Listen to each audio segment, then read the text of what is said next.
Good morning, everyone, and welcome to this morning's session of Executive Insights by Mediacorp. I'm very excited to be with you today, and we're going to dive into the topic of the future of outdoor advertising. I'm your host, Lacey Ewin, the lead of digital commercial solutions here at Mediacorp. And joining me on this exciting panel on out of home, I have experts from the field, including Chloe Neo, the CEO of Omnicon Media Group, Singapore. Welcome, Chloe.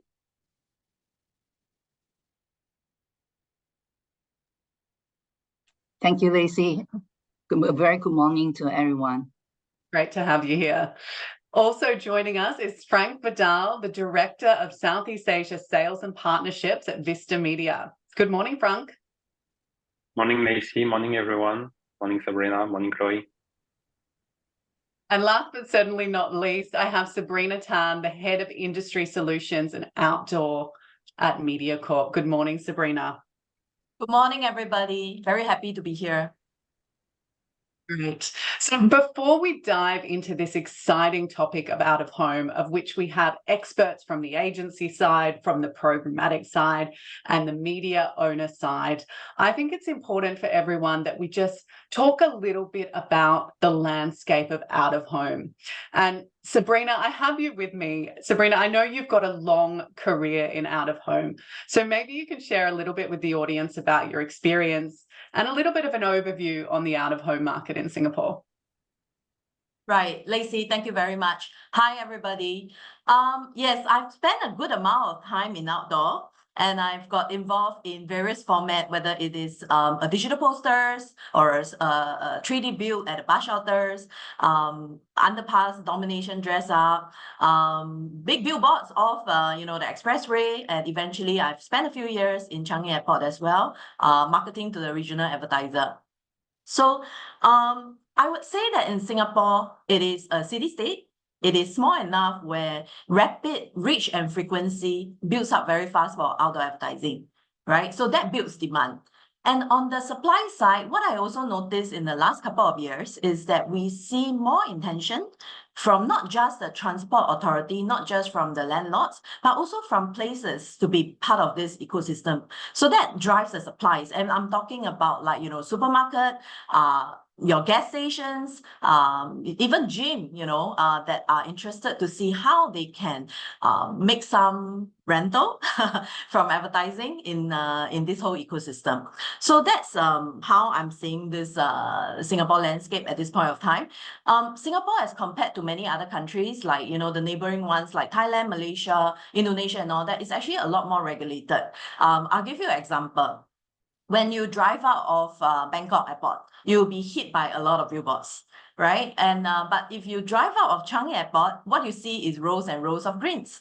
So I think that pretty much tells you how Singapore is still pretty regulated.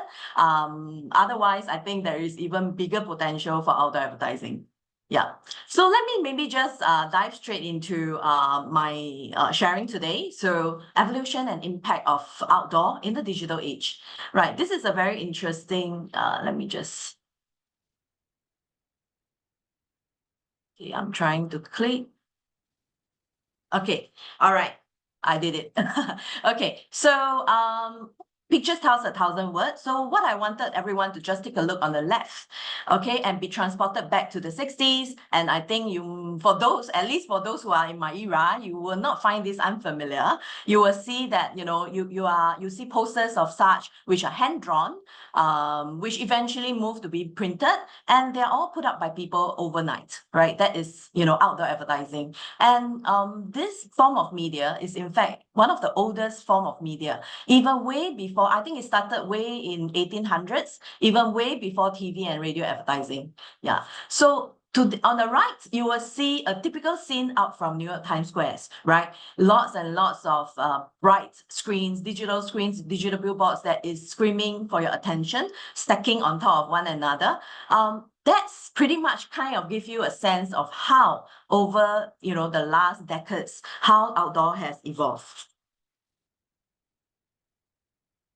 Today, digital outdoor is the key growth driver for outdoor advertising. As you can see from the graph, the pink bars reflecting the revenue that is coming in from digital out of home, and the black bar reflects what traditional out of home is bringing in. And you can see that the pink bar is just on the accelerated growth. In fact, outdoor is one of the only two media that has rebounded post-COVID. So you can already, see the resilience coming from this media. So in Singapore alone, we already expect that digital out of home will grow at least 2.6 times over a 10 years period. So why is outdoor media growing so fast? You might be asking and you might be wondering. I think the answer is pretty simple. It is really technology.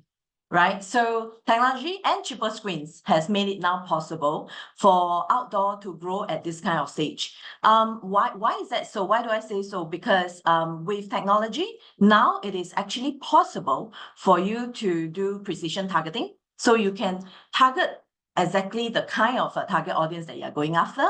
The other good point about digital out of home is that you can change your content easily, unlike those days where you have to print the poster, wait for it to be put up by human and all that. Today, it is all done by smart CMS system. It can be done in minutes, literally, and that makes even live feed possible.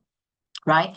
And contextual targeting is also now possible. So whether you are targeting a specific time, imagine McDonald's breakfast, and location, right? If you specifically only want to go after a certain group of target audience, like schools, for example, and even weather, right? So you can actually have content that actually changes with the kind of different whether it's different weather, different temperature, or even in Singapore, maybe PSI will be more relevant, right?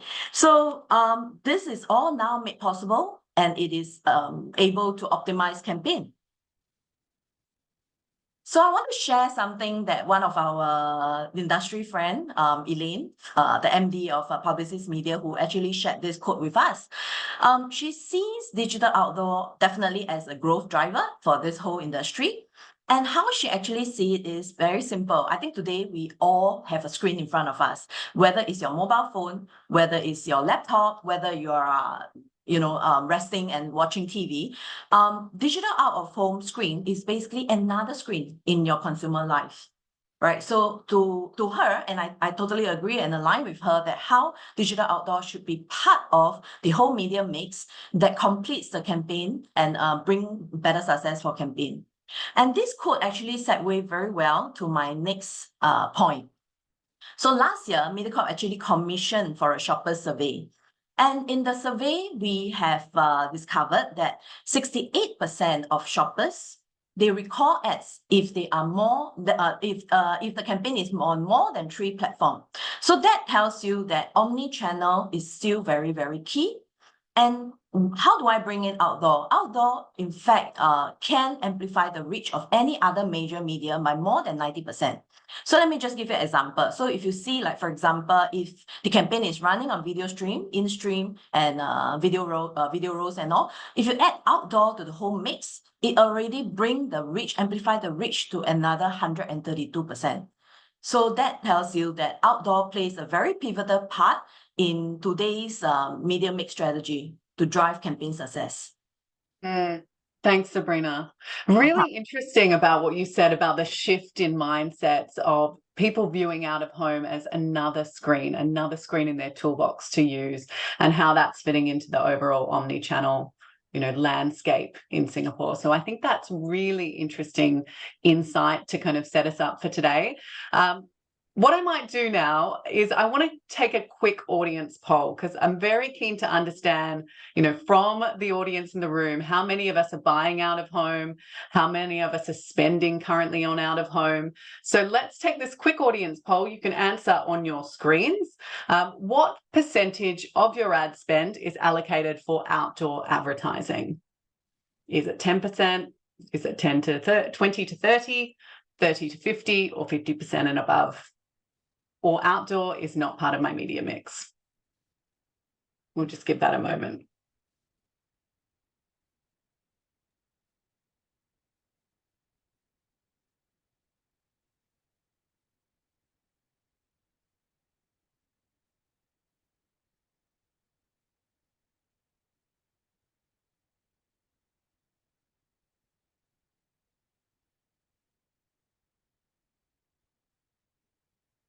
Okay, and we have our results. Okay, so interesting, Sabrina, Franck, Chloe, 30 to 50% are saying 3. That is the highest one for, sorry, 23%. We've got 28%, 20 to 30.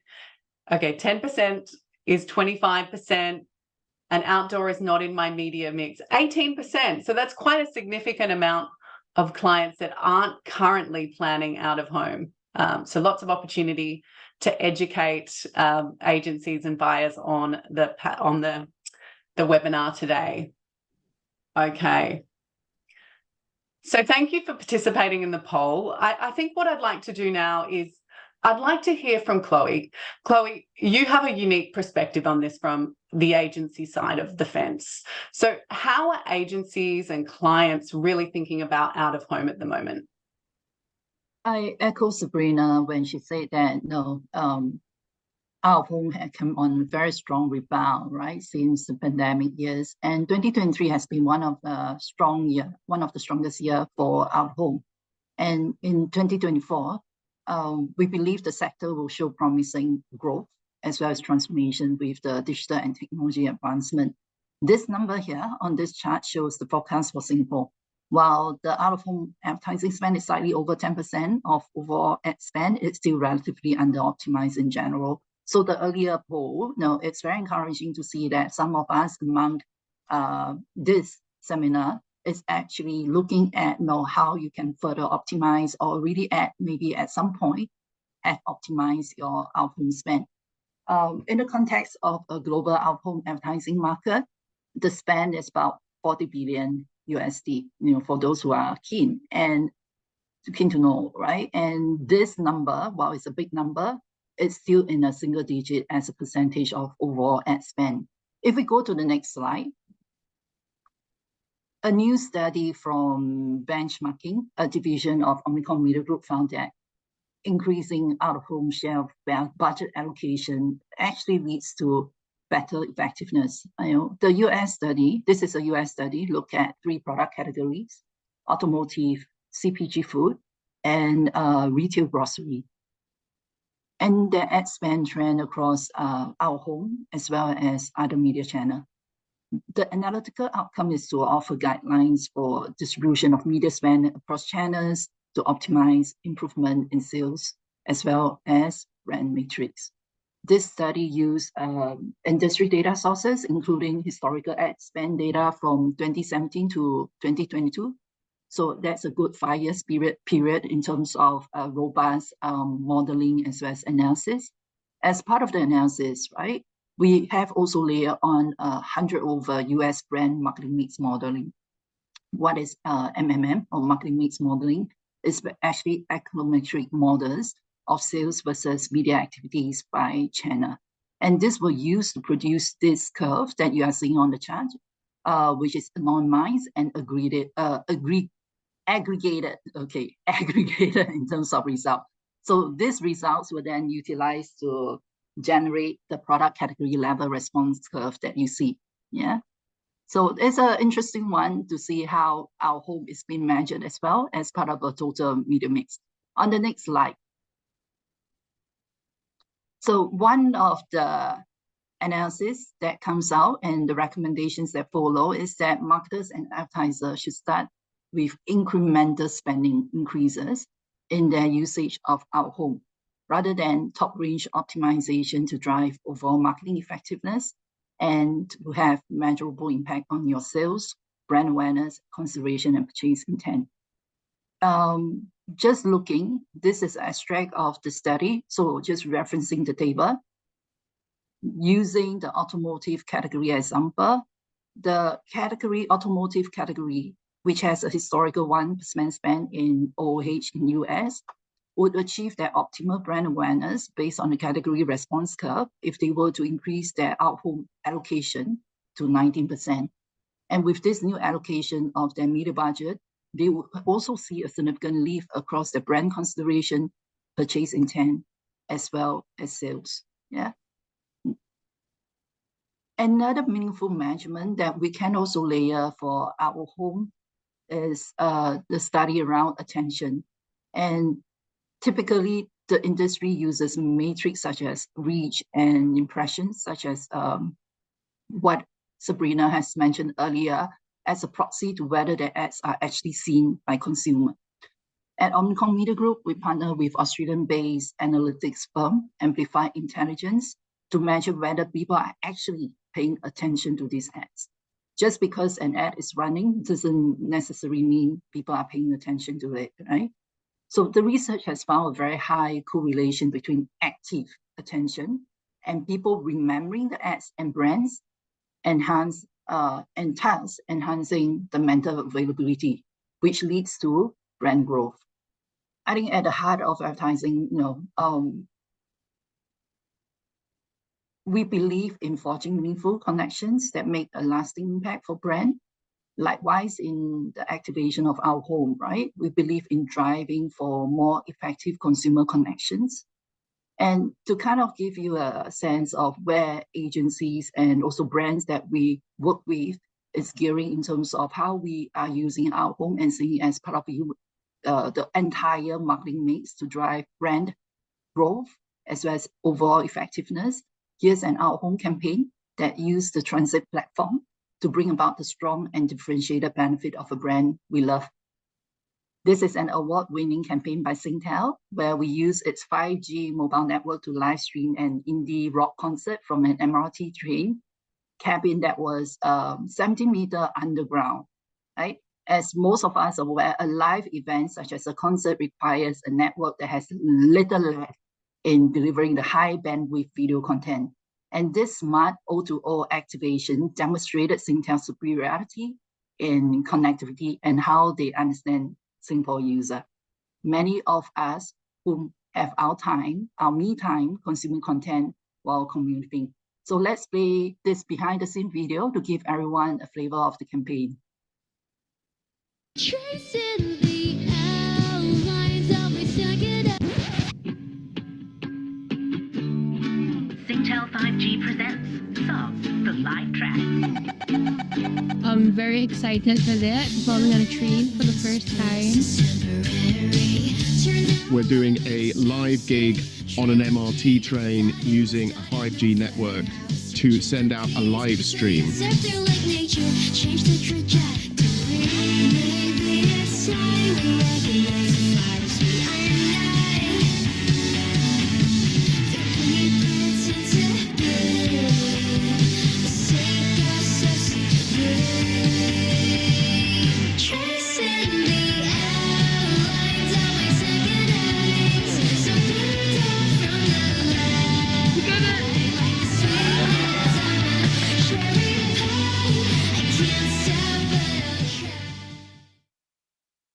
Very cool campaign. I can see why that won so many awards.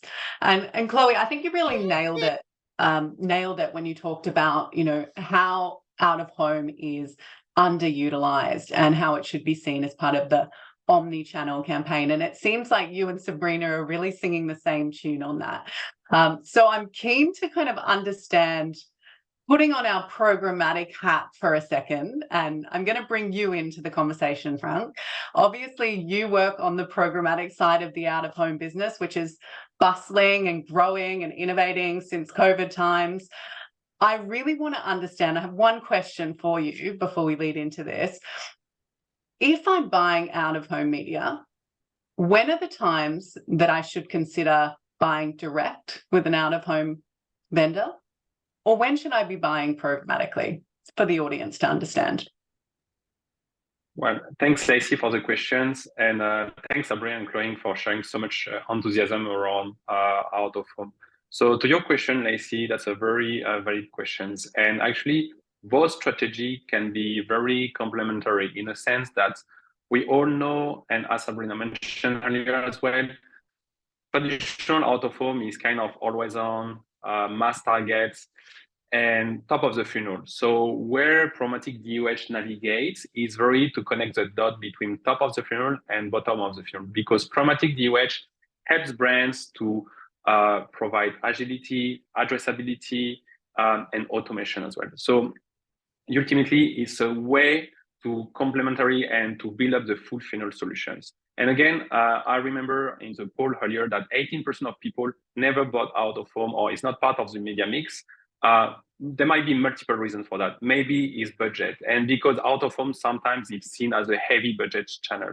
You have to spend 10, 50, $100,000 to make an impact. But right now with programmatic DOH, you can run a campaign for $2,000 or $5,000. So there is no minimum budget. So that's why it's really the idea to bring the digital mindset into the physical world, if that's address your questions. That's fine. Yeah. I think that's very insightful. Very if you want to go ahead with your slides, yeah. Yeah. So again, I'll try to give in a nutshell for everyone the rationales and the roots of programmatic DOH and how it changed actually the approach of out of home. So but first, how would we define PDOH? Well, I presume a lot of the attendees may be familiar with digital and or out of home. So again, on out of home, as I said earlier, very mass targeting, always on message, top of the funnel. So Vistar mission is very to connect actually the target audience who are moving around the city and reach out to them at any moment across every screens out there, building a marketplace through a consolidated consumer journey.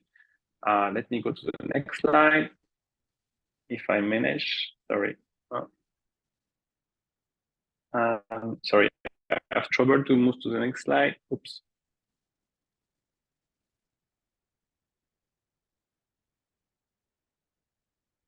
Apologies for that. Sorry, it doesn't seem to be controlling properly. Tech issues, I think. Yes, apologies. Okay, so just need to go to the next slide.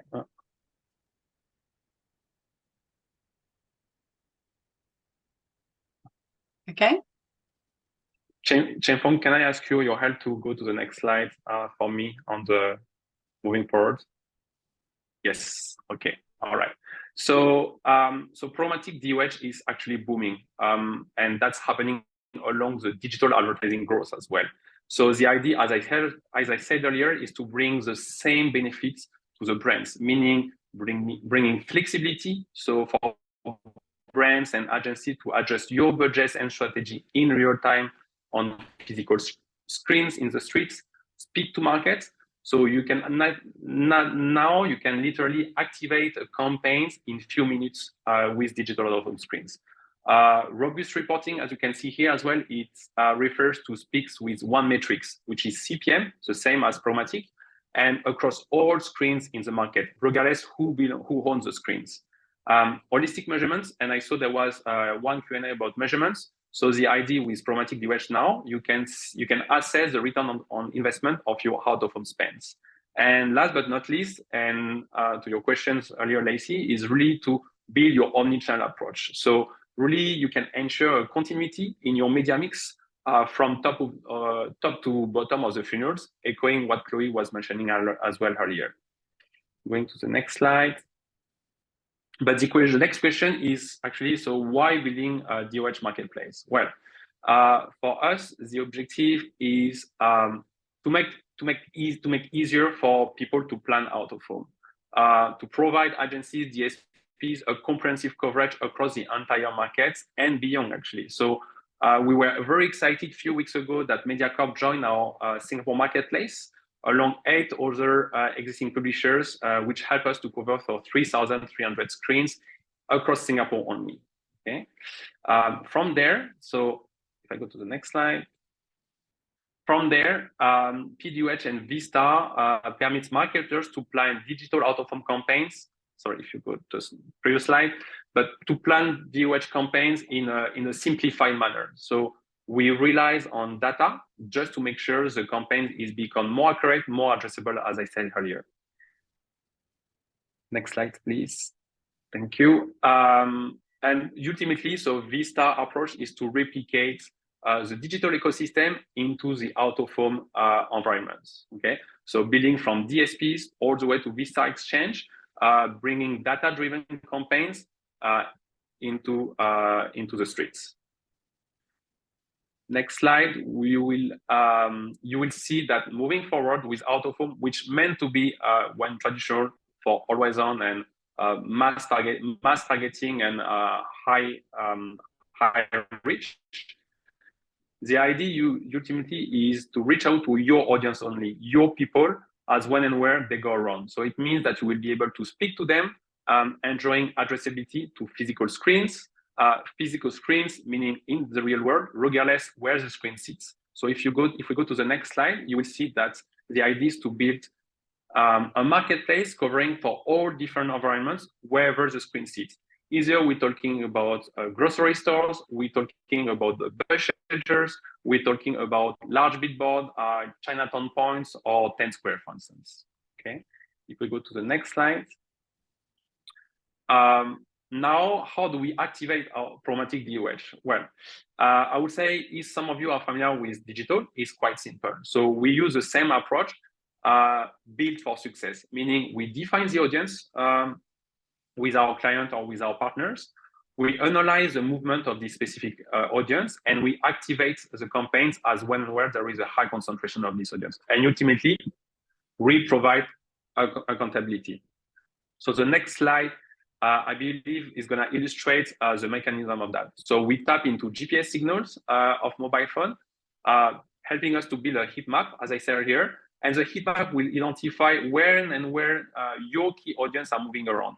And if there is a screen there that is part of your plan, we will be able to activate the screens programmatically in real time based on the high concentration of your audience. So each screen may have a different index depending on the location and the time. And ultimately, we will be able to see how many impressions will be delivered for each of those screens. Okay. If I go to the next slide, so the next slide is, I would say, is a bit more simple targeting solutions.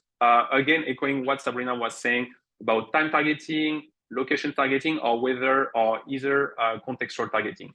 But to give you some example now with programmatic DOH, you can customize when and where you want to push your campaigns. Some retail clients of ours now, they want to focus on after working hours in a shopping mall only on the weekdays and full days on the weekends. And you can do as well proximity targeting, looking at your competitor stores and see what are the screens in the proximity of those competitors' outlets. Those are just a couple of examples of many other strategies that are available. And again, contextual targeting, either we're talking about weather triggers or dynamic content, are also available in the market, which is very exciting to make your advertising even more relevant to your audience. So once we activate, how to measure? So that's probably a key element to see how we can convince people to come into the programmatic digital out-of-home space. And the most natural solutions, I would say, is to tap into device ID passback. Device ID passback consists in collecting the device ID of who has been exposed to the programmatic DOH campaigns, because we know exactly when and where the campaign has been broadcasted. So we will collect the device ID through our GPS partners, tapping into SDK solutions.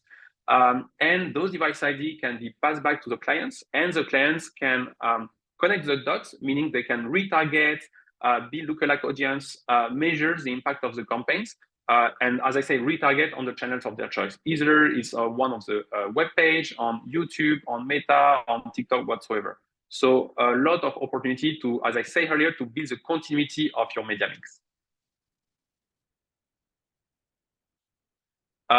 The next level of brand awareness, the next level of measurement will consist into brand lift studies, footfall studies, or online conversions. So here the idea is to understand how programmatic DOH has positively contributed to gain brand awareness for your brands, to gain visitations for specific stores, or even how it has been able to increase app downloads, web page visits, so forth and so on. And last but not least, sounds very obvious again for digital people, but that's now available in the programmatic DOH space. You can see how your campaign is performing in real time, meaning you can see the ad play or the number of impressions at the screen level per day, per time, per creative, per media owners. So this is meant to be a lot more meaningful and help you to optimize your campaigns in the fly. So how to stand out? Because at the end of the day, we know that out of home, and to echo Sabrina, some of the seminar case studies she mentioned earlier, out of home remains an impactful channel. So that's why we believe that new solutions might not be so new, but now available in the programmatic DOH space, like dynamic content, would be very relevant. Again, we mentioned that earlier, but looking into weather conditions, air quality, Sabrina mentioned about the PSI, countdown, promotions to the nearest store will make every single spot even more contextually relevant, for your audiences. The next slide as well is about 3D anamorphic. So you might have seen that there is a big hype around that. And factually, 3D anamorphic doesn't rely on the screens. You can literally do 3D anamorphic on the screen of your meeting rooms. Doesn't matter if it's a big screen or small screens. But obviously, it will make a much greater impact if you do that on, let's say, on the Chinatown points screens rather than bus shelters. But that's something you can scale across the entire market as well. Really interesting, Franck. I think these creative examples have got everyone's creative juices flowing about what they can do for their next briefs and campaigns for sure. And I think based on what you've shared, it's clear that, programmatic out of home has come a long way, and the level of targeting that's available and the level of granularity that you can offer for campaigns is really interesting. I'm going to throw you a fast one here just to understand your perspective on this. So what would you say about, the device ID and the passback retargeting using device IDs? Obviously, there's a lot of conversation around privacy and security at the moment. Right. Do you have any perspective on that? So we hear brands and agencies concerned about the privacy, and that's why when we collect device ID passband, actually we don't collect ourselves. So we do have data partners who track GPN through SDK solutions, through SDK channels. SDK channels are meant to be GDPR, PDPA compliance, and complying with all local regulations. And that's how we collect those device ID. The partners collect those device ID, and we pass them through to the agency, to the DSP partners through secure channels. So either we're talking about LiveRamp, F3 Buckets channel, which is Amazon solutions. So everything is meant to be privacy compliant to ensure there is no breach into that and in line with the local law and regulations. Great to know. Thanks, Franck. I think, why we're here, I might also ask Sabrina, because obviously we've seen some great creative examples of what Franck's doing, what the industry's doing, but I understand that Mediacorp's also recently launched their own digital social out of home. So do you want to tell us a little bit about that offering, Sabrina? Yeah, most definitely, Lacey. I think today we all know that creating social content is a hygiene, right? For most brands, that is like one of the first thing they will do. So what we provide as a solution is actually pretty straightforward. We bring the social content, which are typically short live, right? Because it's typically your IG stories is 24 hours and all that. We bring it out to the digital screens, billboards that is out of home. So that extend the life and amplify reach further. So since we have launched this solution a couple of months back, we see brands who typically do not even come into video network buy with us. We're seeing traction there. So I think the market is responding to this solution. Which is quite happy to see. Yeah, really interesting, Sabrina. And I think you rightly said about, the extension of assets. We know that creative agencies are spending a lot of money creating these premium TikTok and Instagram videos. So it makes sense to be able to get, more life out of them as well. Yeah. Exactly. Yeah. Yeah. Okay. So I think now what I want to do is do a quick temperature check of the audience, make sure that you're all still with us.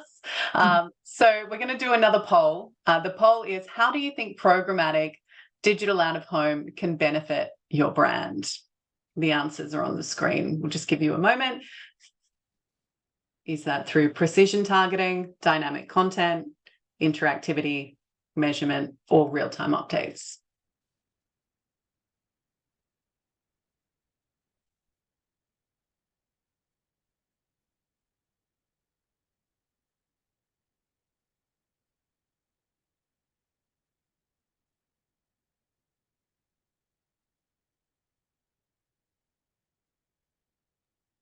I'm quite curious about the outcome. Yes. Okay. Okay.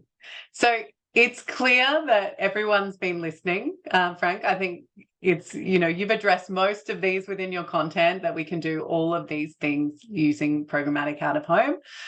So it's great to see that everyone understands that in the room, and they're excited about the different ways that we can use programmatic out of home.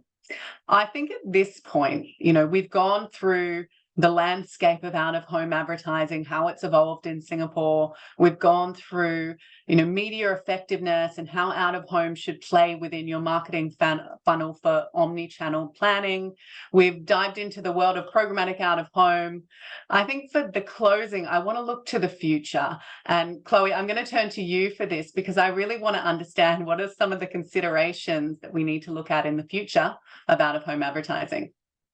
I think the future is definitely an exciting one, right? From all the conversations that we have been having, from Franck sharing in terms of the technology advancement around digital out-of-home in the programmatic space and all. And no, it's not just about the platform, the technology, but also the creativity that planners and brands are bringing into this space.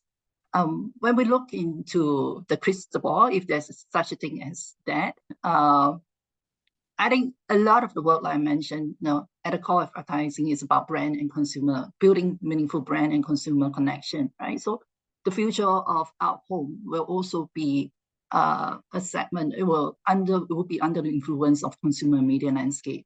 And we are living in a world where everything is fast-paced, no short-term attention, more multi-screening, which Sabrina mentioned means less ad actually being seen, right? And which means rational comms sometimes become less effective, especially in the long term. And consumer expect brand to be in tune with both society, their own needs, so that relevance, building that connection, like I mentioned. So these are some of the trends that we are seeing, which implies that the fight for attention demands more considered and tailored planning. So bringing back that considered planning and strategy into not just our home, but your overall brand strategy and how it's deployed into media as part of marketing is really important. And brand needs to shift to more emotion connection to protect your long-term growth while we take care of today and deliver on today's result in terms of P&L and bottom line sales and all. But whatever we are doing from advertising and branding is for the long term, right? And we can leverage cultural impact and relevance crucial to connect with these consumers and make it ownable or specific to what your brand stands for. I think this is really important. And while all this is happening on the consumer front, the macro environment where we are seeing more and more demand for privacy. And it's not just from the consumer side, but it's also with the regulatory legislations and all, right? And I'm glad the industry is coming together in a very responsible way. And that's why brand needs to adapt quickly also to find privacy-safe ways to measure campaigns and reach the audience in a more responsible and respectful way. Gen AI, that's another new and exciting opportunity. With the new Gen AI-powered capabilities, we are able to see a lot more efficiency and as well as creativity at scale. And we believe the future of out-of-home will kind of take that to the next level of marketing as well. And the need to optimize media to reduce advertising created emission is also top on the agenda from the industry perspective. And this will have an impact on the future of out-of-home. On the next slide, if we look at what it means, right, from the evolution of out-of-home advertising industry, now, that evolution has been going on for a while, right? When we look at out-of-home, transformation to digital out-of-home, programmatic out-of-home has been around for a couple of years, and there's increasing conversations around how to remake our home more accountable in terms of performance. How can we link more measurements to purchase intent and sales or mid-lower funnel conversations, right? And I'll say privacy will remain a constant, and that becomes the fundamental for our home and any form of advertising where we are interacting or brand is engaging consumer. What is would be interesting more from a consumer perspective, right? A lot of work has been happening around the infrastructure side of our home when it comes to sustainable advertising. So when we look at some of the materials and infrastructures unknown to you, but there has been a lot of upgrades to some of our home infrastructures and the delivery platforms in terms of how we can be more sustainable or be responsible towards the environment by reducing or optimizing some of the emission that occurs in the process. Our H&M, I still remember when I was working on the brand, that was easily more than a decade ago, right? They are already a brand that is very environment conscious, and they demand that any of their output poster be printed on green paper. And this is way ahead of where the industry was then, right? And right now we are also experimenting with a lot of green technology and solutions for out home. And one of it is also around green ink. How do we, beside the green paper, how do we make sure that whatever that we produce as in the process of our home display or advertising is sustainable or is measured in a way that we are being responsible to the environment. So measurement, definitely a big piece. And measurement is not just about campaign performance or business result. It's also about being transparent and accountable. So there are some questions from the group here to talk about now. Let me just quickly scroll through to see if there's anything here that could be relevant. Yeah, I think Chloe, I think you've nailed it. And the fact that, the focus on sustainability, privacy preserving technologies, transparency, across the industry is great.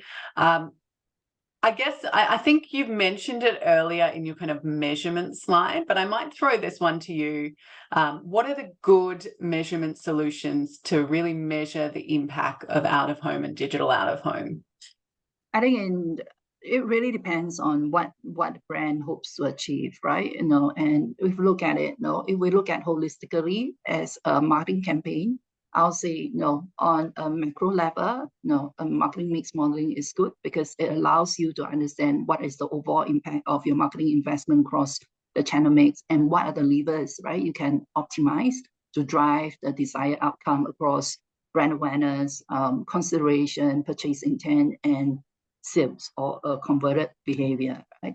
But on a more granular level, Franck has shared about the different technology in terms of measurements that you could actually get feedback from and also use for retargeting.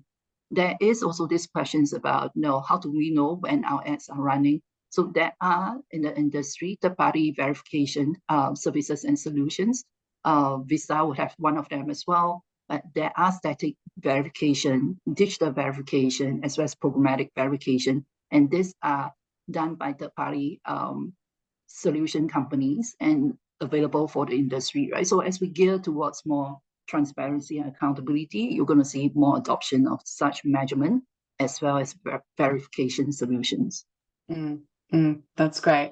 I'm going to see if Sabrina and Franck want to add any last thoughts on this before we head into the Q&A session. There is a question here that I might throw this one to Sabrina, really about hotspots. So let me just read that one out.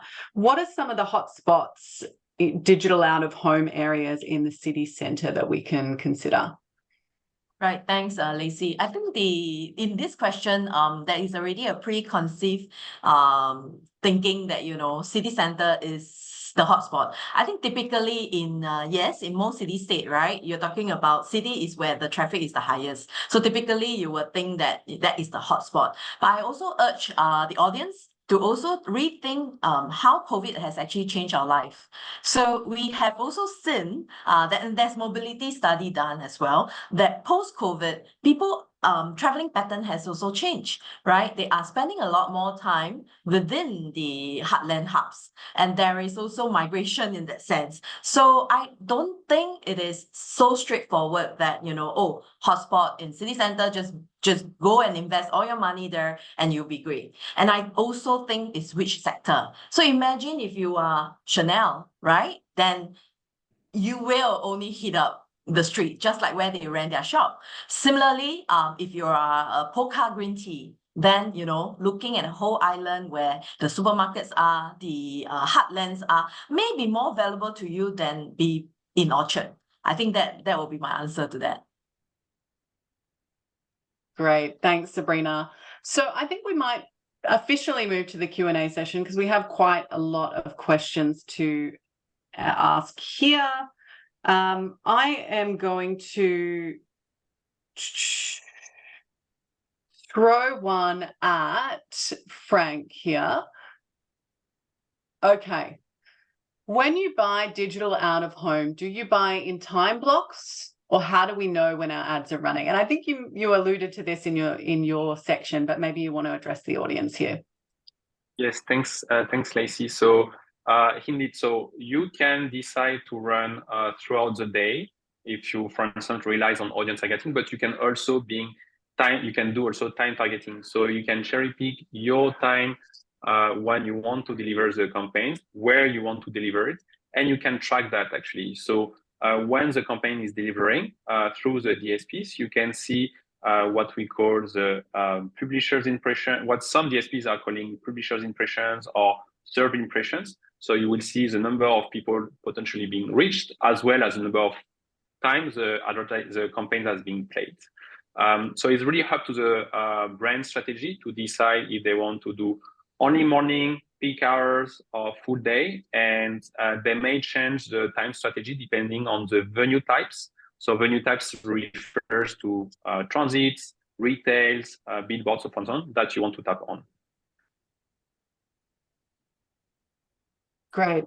Thanks, Franck. And I think this one, I mean, Sabrina and Franck, I think you can both maybe answer this one for me. There was a question in terms of the most suitable outdoor formats. Obviously, we talked a lot around the creative treatment that you could do, but how do you determine the most suitable advertising formats for outdoor when it comes to things like billboards, transit ads? Can you talk a little bit more about the most suitable screens to select or suitable out-of-home formats to select for campaigns or brands? I'll go first, Frank. Okay, so I think I will urge, whether it is a client of mine or whatever, to actually think of it less of format, more so of I think outdoor still plays a big part in terms of location.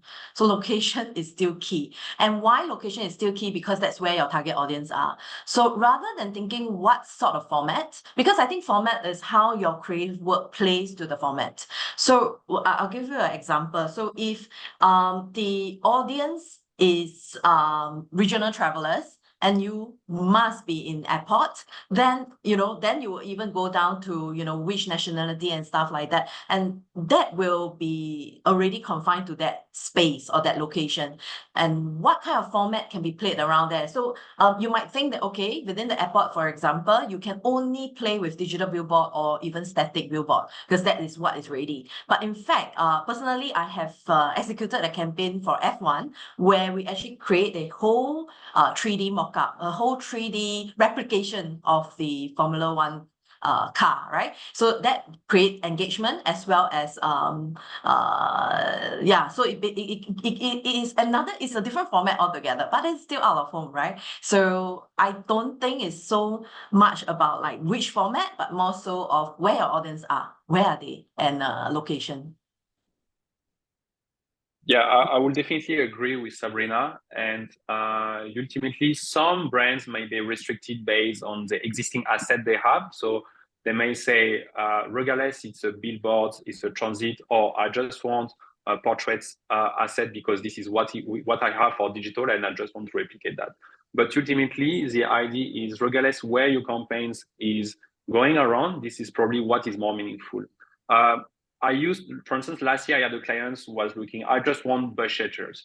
And I say, okay, that's fine. You can do that even chromatic, no issue. But some things to understand is no audience is being exposed to a bus shelters because it's a bus shelters. They are exposed to bus shelters because they are transiting, they are commuting, right? But they're commuting, taking bus, they're taking transit, driving, being exposed to billboards, going to shopping malls.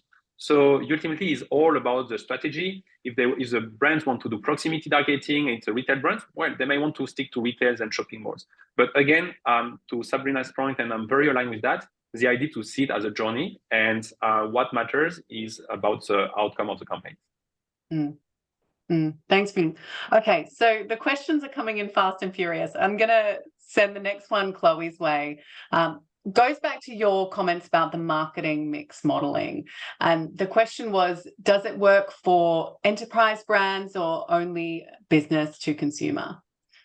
It does work for across categories and clients as long as there's robust data. So no, if you have some form of tracking or data around your marketing spends, marketing performance and all, that data can be used for modeling, statistical modeling, right? So it does work for B2B as well as B2C, because at the end of the day, it's working with you to understand what is the outcome that you hope to influence through your marketing campaigns.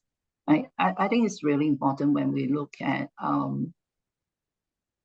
out home to consider granular consumer data to drive more actionable insights to inform your strategies. And if we look at the future of home, there is so much possibility there, right? Even using generative AI, you can automate the campaign planning approach by identifying optimal formats and placement to reach a desired audience. Because once you understand and you are able to leverage first-party data, you will be able to kind of look at a more nuanced approach to the different audience and leverage the right format throughout that whole consumer pathway, and also gearing towards a higher propensity towards the outcome that you want. I think the future of out home is definitely an exciting one, like all of us would agree here. And Chloe, I think you've done a great job of answering that question on the future of trends in out of home as well. So that's great.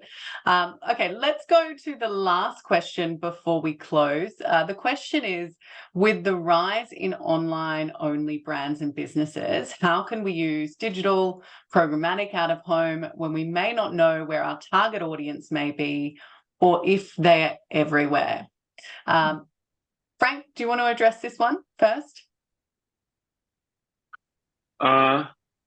So first and foremost, you may be able to identify how your audience is roving around. So that's something that, this is why in Vistar, for instance, in Singapore, we rely on audience data partners, so called Foursquare and IOTA for Singapore market, who are help us to identify, are we looking at, for instance, just to share some example, car owners, frequent travelers, Twitch users, whatsoever. And there might be digital focused brands, but ultimately the idea again is to bring up the brands a bit further up in the funnels, and making sure that the brand is also perceived in a wider range. Factually, programmatic DOH and out of home never be as engaging as performance channel. That's a fact. But still, we can help the brands to navigate between mid-funnels, connecting the dots between free-to-air TV and traditional out of home, and all the way to engaging channels. And now there is web conversion solutions that are not only available for online channels, but also for programmatic DOH that may help to address some of the clients' concerns. Thank you, Frank. Very interesting. Okay, so we have 2 minutes left, and I've just checked the other chat feature where there's a few more questions that came in. I'm going to address Daryl's question. So from a creative perspective, what are the sensors that we can engage with the audience in Singapore in the near future? So e.g. in Australia, a supermarket had the smell of freshly baked bread to attract customers to buy bread in the supermarket. Panelists, feel free to jump in. Actually, yeah, maybe I'll take this one because it's quite close to my heart. So I think the beauty of outdoor and why I'm still so passionate about it is the fact that it is true that it can it gives you the opportunity to touch all senses if you think about it, right? Besides the sight, besides the sound. I think what is interesting in this question is that the aroma, the smell. So personally, I have worked with McDonald's back then at the bus shelter where they were just about to launch their McCafe. Do you call it McCafe? Yeah, so it was the coffee. So that was the first it was the first year they were launching it, and obviously they wanted to bring the coffee scent, and we got the vendor who could create the scent and everything. And what we learned from that trial was or the experiment is that we forgot the fact that, you know, besides smelling the aroma of the coffee, you were also taking in the fume from the traffic. So that was a great lesson learned that we also have to make sure where we are creating that campaign must make sense within the environment.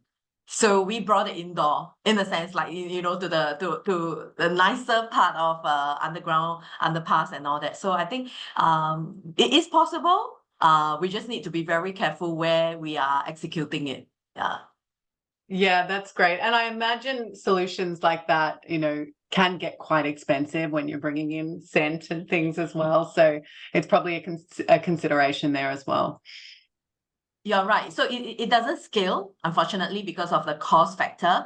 It has the wow and wow impact, which is also why you might see a lot of 3D built previously, maybe in the early 2000 or 2010s. You see a lot lesser now, but you still see, you know, 3D Amazon boxes on bus top.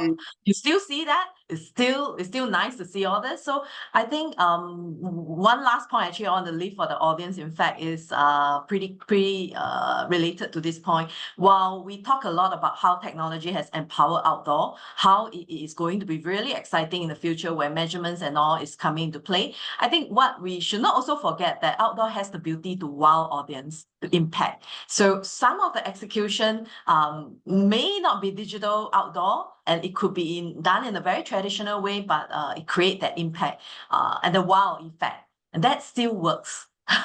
Yeah, in my opinion. Yeah. I think that's all we have time for, but I know that we've definitely left the audience inspired. I feel inspired myself. So I want to thank the audience for joining us today. And I also want to thank my wonderful panelists, Chloe, Frank, Sabrina. Thank you so much for your insights today. Thank you, Lacey. Thank you, Sabrina. Thank you, everyone. Thank you, Chloe. Thanks for the 1 hour.